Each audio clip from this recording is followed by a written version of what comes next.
Details చూస్తే తెలంగాణ రాష్ట్రం వైద్య ఆరోగ్య రంగానికి పెద్దపీట వేసిందని ఆర్థిక వైద్య ఆరోగ్య శాఖ మంత్రి తన్నీరు హరీష్ రావు అన్నారు.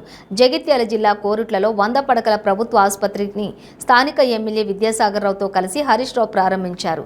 అనంతరం మినీ స్టేడియంలో ఏర్పాటు చేసిన ప్రజా ఆశీర్వాద సభలో పాల్గొని మాట్లాడుతూ, ఆనాడు నేను రాను బిడ్డో సర్కార్ దవాఖానకు అంటే నేడు సర్కార్ దవాఖానకే వెళ్తా అనే పరిస్థితి వచ్చిందని మంత్రి తెలిపారు. కోరుట్ల పట్టణానికి సిటీ స్కాన్ సెంటర్తో పాటుగా మరో 3 డయాలసిస్ బెడ్స్ ఏర్పాటు చేస్తామని అన్నారు.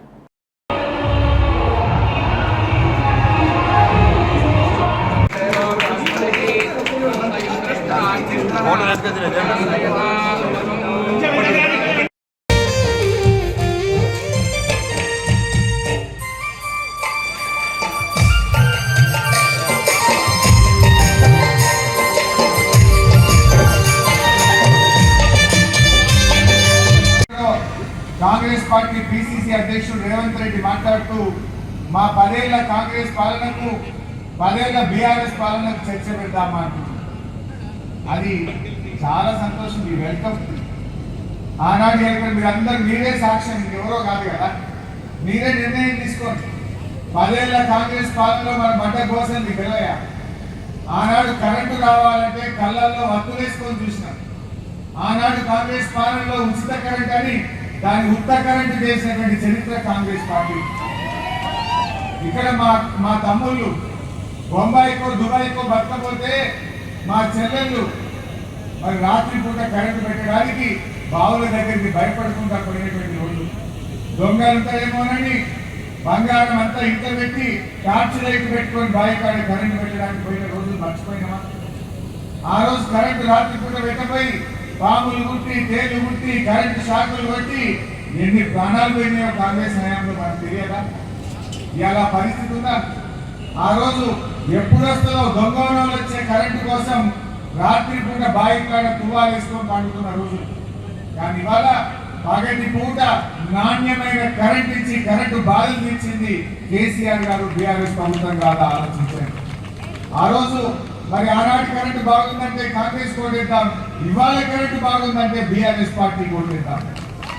ఆలోచించండి మీరు. మరి అదేవిధంగా ఆ రోజు త్రాగునీరు ఎరువు బస్తాలు కావాలంటే పోలీస్ స్టేషన్ల ముందు లైన్లో నిలబట్టే తప్ప సంచులు దొరికింది. రేవంత్ రెడ్డి గారు పాత 10 ఏళ్ల పాలన బాగుందంటుంది. అప్పుడు ఆడున్నావు రేవంత్ రెడ్డి? ఆనాటి 10 ఏళ్ల కాంగ్రెస్ పాలన తెలుగుదేశం. నువ్వు ఆ రోజు అసెంబ్లీలో మాట్లాడిన రికార్డుని నువ్వేమన్నావు? రాజశేఖర రెడ్డి గారు సరిపోతే పావురాల గుట్టల పావురం ఎక్కిపోయింది రాజశేఖర రెడ్డి గారు మాట్లాడలేదు. ఆ రోజు నోరేమోరా. ఆ రోజు ఏం మాట్లాడినావు? ఇవాళ కాంగ్రెస్ పాలన బాగుందని మాట్లాడినావు. ఏది నిజం? నువ్వు నాడు మాట్లాడింది నిజమా? నేడు మాట్లాడింది నిజమా? నాడు మాట్లాడింది నిజమైతే ఇక చర్చనే లేదు, కాంగ్రెస్ పాలన బాగానే లేదు. ఇవాళ నేడు మాట్లాడింది నిజమైతే నువ్వు ఊసన వెళ్ళకే ఊసన వెళ్ళి మరి పూటకొచ్చి మాట్లాడతావు. నువ్వు ఇంత చూడా మాటలు మాట్లాడితే ప్రజలు అంత అమాయకులు కాదు, ప్రజల్లో క్లారిటీ ఉంది.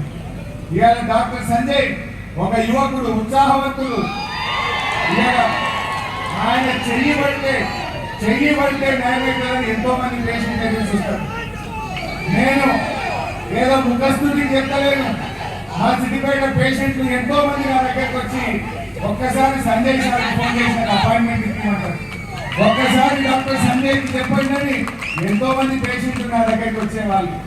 అంత చేతి నిండా పని, జేబు నిండా పైసలు విడిచిపెట్టుకొని ప్రజా సేవ కోసం వచ్చినటువంటి ఒక యువకుడు డాక్టర్ సంజయ్ గారు.